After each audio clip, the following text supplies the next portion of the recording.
The actual carriages had about 100 people that were stuffed into one. These were mainly women, children, and old people. They were not given food and water, so people died. It was a first example of people being moved in this way by trains.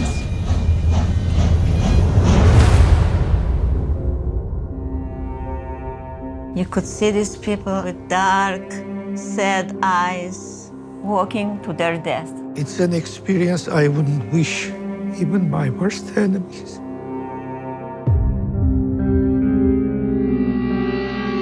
A million Armenians were killed in 7 or 8 months in 1915.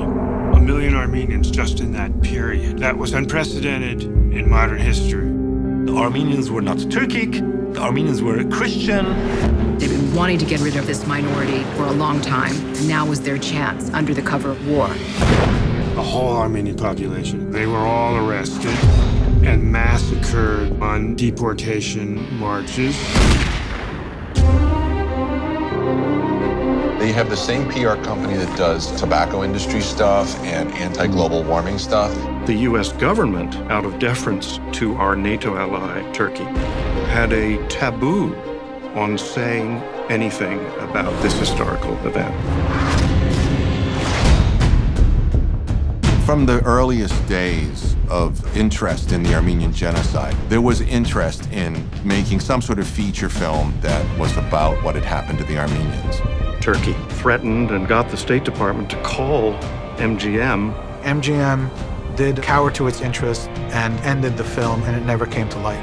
Right before production, a representative of the Turkish community in Canada wanted a meeting. We all looked at each other and went, is that a threat?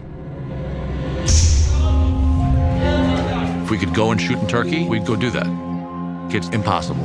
Our hope is to replicate the events, but not make it repulsive, because the events really were.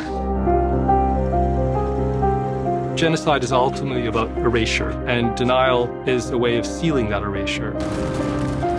It's not just about them admitting it, it's about justice. We want justice. The onus of telling that story, I mean, the soul of the whole Armenian nation is burnt by this.